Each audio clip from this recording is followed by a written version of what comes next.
তো আমরা ডিজিটাল সার্ভের পাশাপাশি আজকের ভিডিওতে দেখানোর চেষ্টা করব ত্রিভুজ জমির ভাগবণ্টন কিভাবে করবেন। তো আজকে যে স্ক্রিনে চিত্রটি দেখতে পাচ্ছেন এটি একটি বিষমবাহু ত্রিভুজ। এই ত্রিভুজটিকে 3 ভাগে বিভক্ত করতে হবে এবং সঠিক পরিমাণ রেখে 3টি ভাগ করতে হবে।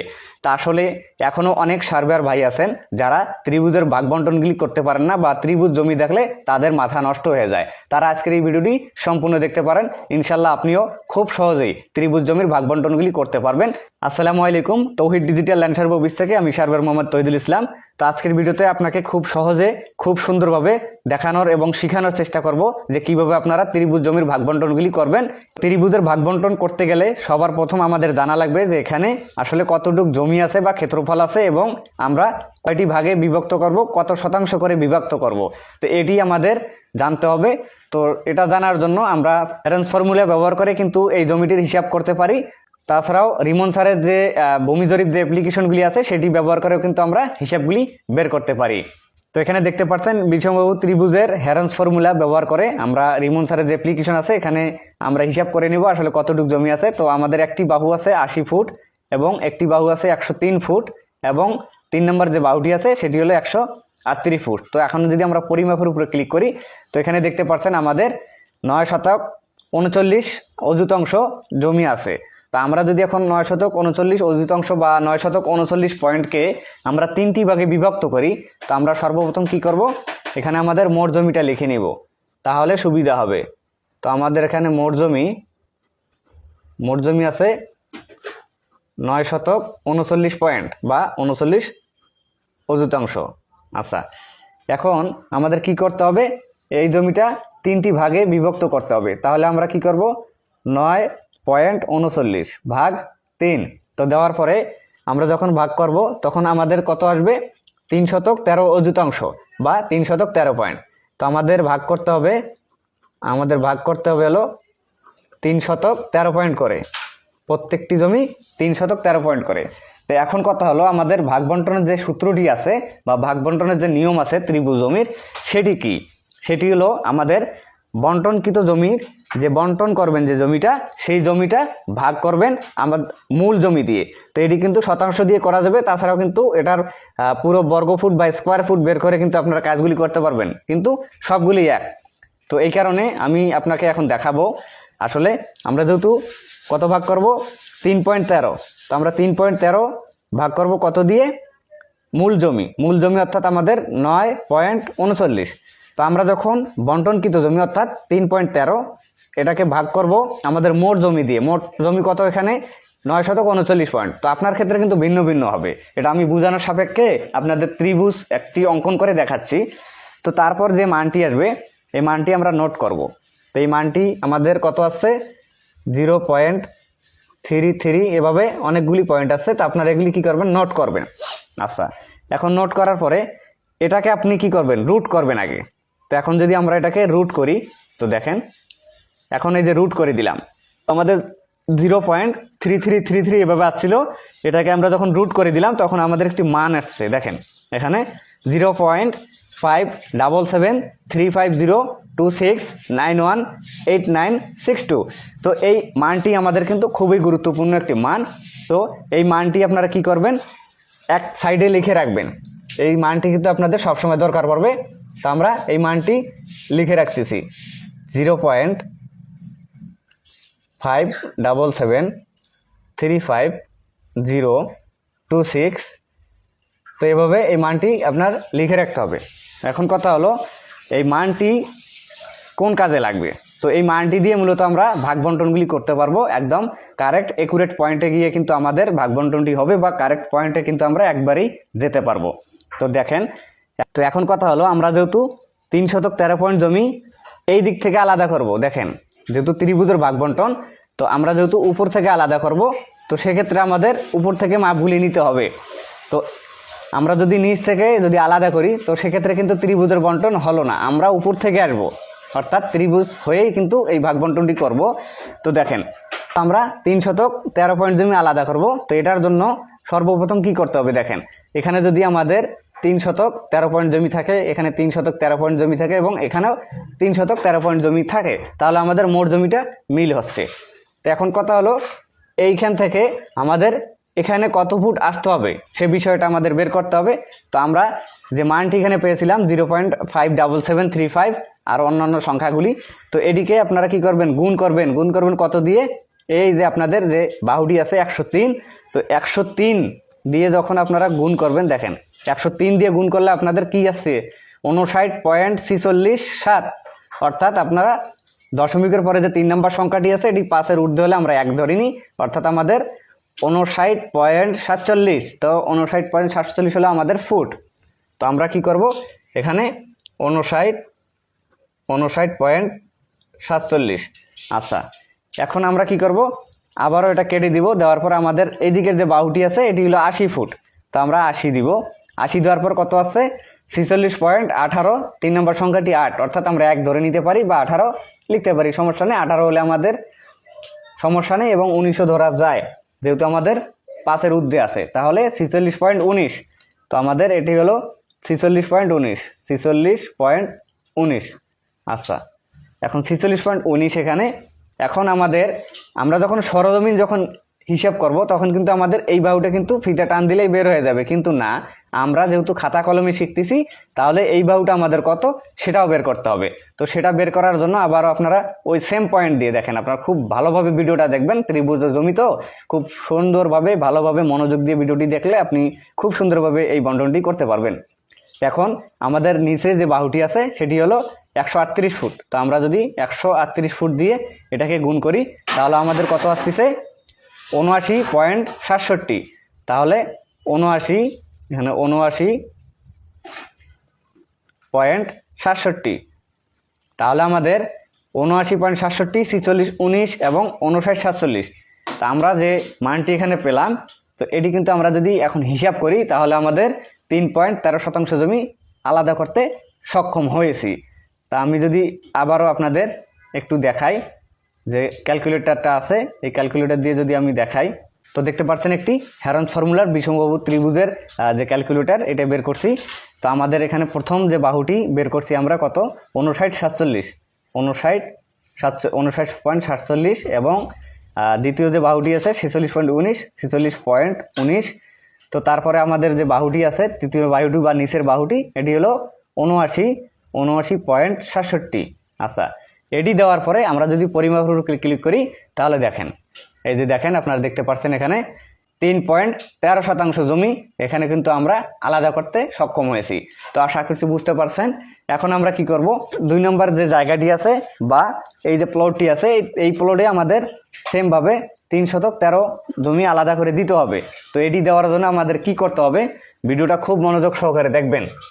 তো ভিডিওটা বড় হতে পারে, ভিডিওটা তারপরেও মনোযোগ সহকারে দেখবেন, তাহলে কিন্তু এই ত্রিভুজের যে ভাগবণ্টনটি আছে এটি নিয়ে আপনাদের কোনো চিন্তা করতে হবে না, আপনারা খুব ইজিলি কিন্তু এই ত্রিভুজের ভাগবণ্টনটি করতে পারবেন। তো দেখেন আমরা এখানে কত আলাদা করলাম 3.13, এখন এখানে আমরা 3.13 আলাদা করব। এখন আমাদের যেহেতু এই বাহুটা হয়ে গেছে, তার মানে কি এখন কি এটা ত্রিভুজ আছে, ত্রিভুজ নাই, এখন কিন্তু অনিয়মিত চতুর্ভুজে রূপান্তরিত হয়েছে। কিন্তু আমাদের যদি ত্রিভুজ সিস্টেমে ভাগ করতে হয় এই জমিটা এবং এই জমিটা, তাহলে আমাদের কি করতে হবে, অবশ্যই আবারও এই শুরু থেকে আমাদের হিসাব করতে হবে, যে শুরু থেকে এখানে আমরা কতটুকু আসবো, এখান থেকে এখানে কতটুকু আসবো। আশা করি বিষয়টা বুঝতে পারছেন। তো এই জমিটা আমরা যদি এখান থেকে হিসাব করি তাহলে কিন্তু আমাদের ত্রিভুজের বন্টনটি হলো না। তো এখন আমরা এই হিসাবটি কিভাবে করব সেই বিষয়টা যদি আপনাকে দেখাই, তো আমাদের প্রথম যে বন্টনকৃত জমিটি ছিল সেটি হলো 3.13। তো আমরা কি করব, এই 3.13কে ডাবল করব, অর্থাৎ আমাদের কত হবে 6.26।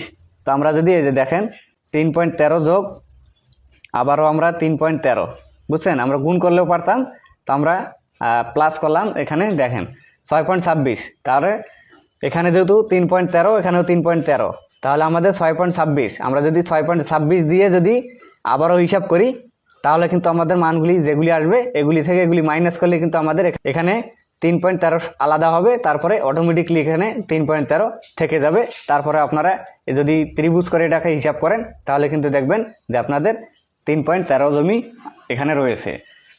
তো এখন যেহেতু আমরা 6.26 এখানে, তো সেক্ষেত্রে আমরা কি করব, তো সেক্ষেত্রে পূর্বের ন্যায় আমাদের যেহেতু আগে বন্টন ছিল 3.13, তো এখন আমরা পেয়েছি 6.26, এটাকে ভাগ করব মোট জমি দিয়ে।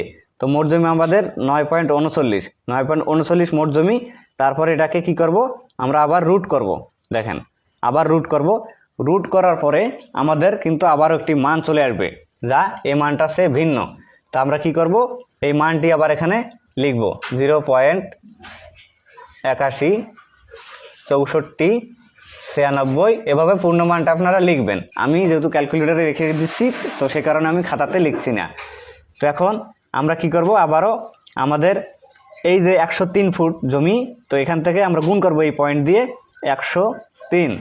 তো 103 যখন আমরা গুণ করে দিব তখন আমাদের 84 ফুট 09 আসছে, আমরা 10 ধরে নিব, সমস্যা নেই।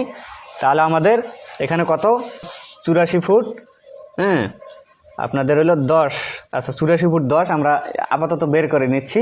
তাহলে এইদিকে আমাদের 80 ফুট, তো 80 ফুট যখন আমরা করব তখন আমাদের কত আসবে, 65.31। তো পরের সংখ্যাটি যেহেতু 9 আমরা 32 ধরে নিব, তাহলে আমাদের 65 ফুট, এখানে হলো 65 ফুট 31 অর্থাৎ 32। তো আমরা যদি এভাবে না, আমরা যদি একটা সিরিয়াল মেনটেন করে লিখি তাহলে আমাদের ভালো হবে। তো এভাবে আমরা লিখতে পারি যে 103 যে সাইডে আমাদের এবং 80 এবং 138। তা আমরা যদি এভাবে লিখি আমাদের কি বুঝতে সুবিধা হবে। 103 ফুট যে সাইডে আছে সেই সাইডে পেয়েছি 84.10। তো আমরা যদি এবার এখানে 84.10 লিখি, আর যেদিক 80 ফুট আছে সেদিক পেয়েছি আমরা 65.32। তো আমরা যদি 65.32 লিখি, তো আমাদের আর একটি বাহু আছে, সেই বাহুটির দৈর্ঘ্য হলো 138 ফুট। তো 138 ফুট যখন আমরা এটা গুণ করে দিব তখন 112.67, পরের সংখ্যাটি 6, তো আমরা 68 লিখব, 112.68। তো আমরা কি করব, 112.68। তো আমরা যে মানগুলি পেলাম, এখন এই মানগুলি কি করতে হবে, আমাদের এখান থেকে মাইনাস করতে হবে। আমাদের প্রথম যে ত্রিভুজটি আছে এখানে 59.47, 46.19 মানগুলি পেয়েছি বা ফুটগুলি পেয়েছি, এই ফুটগুলি এখান থেকে বিয়োগ করতে হবে। তাহলে আমাদের যে ফুটগুলি বাকি থাকবে তো এই ফুটগুলি এখানে বসবে। আশা করছি বুঝতে পারছেন। তাহলে আমাদের এখানে কত আছে, 84.10। এই যে এখানে দ্বিতীয় যে ত্রিভুজটি আছে 84.10। তো আমরা কি করব, 84.10 মাইনাস, আমরা প্রথম যে ত্রিভুজটি বন্টন করেছিলাম এখানে প্রথম বাহুটি আছে আমাদের 59.47। তাহলে আমরা কি করব, 59.47। তাহলে আমাদের বাকি থেকে কত, 24.63। তাহলে আমরা 24.63, এই যে বাহুটি এইখানে আছে এই বাহুটি 24.63 পাবো। তাহলে আমরা এখানে 24.63। তো তারপরে যদি আমরা আবারও এই দিক যে 80 ফুট আছে, তো এই দিকে আমরা 80 ফুটের জায়গায় দ্বিতীয় ত্রিভুজটি পেয়েছি কত, 65.32। তাহলে আমরা 65.32 এটাকে মাইনাস করব। আমরা প্রথম ত্রিভুজ যে পেয়েছিলাম 46.19, তো আমরা এই 46.19 মাইনাস যখন করব তখন আমাদের 19.13। তাহলে আমাদের এই বাহুটির মান হলো বা দৈর্ঘ্য হলো 19.13। তাহলে এবং এইখানে কিন্তু আমরা বাহুর মানটি পেয়েছি আগেই, এটা আমাদের মাইনাস প্লাস করার কোনো প্রয়োজন নেই। তো তারপরে আমরা এখানে 138 ফুট যে নিচে বাহুটি আছে এটির দ্বিতীয় ত্রিভুজের মানটি পেয়েছি বা ফুট পেয়েছি 112.68। তো তাহলে আমরা কি পেলাম, এখানে আমরা পেলাম একটি বাহু, দুইটি বাহু, তিনটি বাহু এবং অপর যে একটি বাহু আছে এই বাহুটি দেখেন এই যে 138 ফুট। যখন আমরা এখানে গুণ করেছি আমাদের এই যে দ্বিতীয় যে এইটা দিয়ে মানটি দিয়ে, তখন আমরা পেয়েছি 112.68। তাহলে আমাদের এটা 112.68। এখন এখানে 12.68, তারপর এখানে 138 এবং এখানে একটি বাহু, এখানে একটি বাহু অবশিষ্ট থাকে। তাহলে আপনাদের এই যে একটি বাহু, দুইটি বাহু, এই বাহু যোগ করবেন, যোগ করার পরে আপনারা কি করবেন, 80 দিয়ে মাইনাস করবেন। তো মাইনাস করলে যে পরিমাণটা থাকবে সেটি হলো এটার দৈর্ঘ্য। তো তারপরে এইদিকেও সেম সিস্টেমে আপনাদের এই যে প্রথম যে আপনারা বাহুটি এখানে পেয়েছেন 59.47 এবং 24.63 দ্বিতীয় ত্রিভুজের বাহু, এটা যোগ করবেন, যোগ করার পরে মাইনাস করবেন 103 দিয়ে। তাহলে দেখবেন যে এইখানের যে মানটি আছে এটা অবশিষ্ট থাকবে। তারপরে আপনারা এই দুই বাহু তো পেয়ে গেলেন। এখন কথা হলো আপনাদের অবশ্যই কিন্তু এই জমিটা ঠিক রাখতে গেলে বা ঠিক সঠিক হিসাব করতে গেলে আপনাদের যে কোনো একটি কর্ণ নিতে হবে। যে কোনো একটি কর্ণ নিয়ে আপনারা এটি হ্যারেন্স ফর্মুলায় হিসাব করবেন, তাহলে আপনাদের 3টি ভাগ কিন্তু সমান হয়ে যাবে। তো আজকের ভিডিওটি কিন্তু অনেক বড় একটি ভিডিও হয়ে গেছে, তো আশা করছি সম্পূর্ণ ভিডিওটি দেখছেন এবং ত্রিভুজের যে ভাগ বন্টনটি আছে সেই ভাগ বন্টন সম্পর্কে আপনি একদম নিশ্চিত সুন্দর একটি সমাধান পেয়েছেন। আশা করছি কখনো আর ত্রিভুজ বন্টন নিয়ে আপনাদের ঝামেলার মুখে পড়তে হবে না। তো আজকের ভিডিওটি এই পর্যন্তই। আশা করছি ভিডিওটি আপনাদের অনেক উপকারে এসেছে। ভিডিওটি ভালো লাগলে ভিডিওতে একটি লাইক দিয়ে দিবেন, শেয়ার করে অন্যকে দেখার সুযোগ করে দিবেন। তাছাড়াও শেয়ার করে রাখলে পরবর্তীতে যখন আপনি এই সিস্টেমটি বা ফর্মুলাটি ভুলে যাবেন, খুব সুন্দরভাবে এবং তাড়াতাড়ি কিন্তু আপনার প্রোফাইল থেকেই বের করে নিতে পারবেন এই ভিডিওটি, তারপরে দেখে আপনার সমাধানটি করে ফেলতে পারবেন। পাশাপাশি আমাদের পেজে যদি আপনি নতুন এসে থাকেন, অবশ্যই পেজটিকে ফলো করে রাখবেন, কারণ নিত্য নতুন এভাবে আমরা ভিডিও প্রকাশ করে থাকি, যেটি আমিনশিপ এবং ডিজিটাল সার্ভে। তো এই ধরনের ভিডিওগুলি আপনি মিস না করতে চাইলে অবশ্যই পেজটিকে ফলো করে সাথে থাকবেন।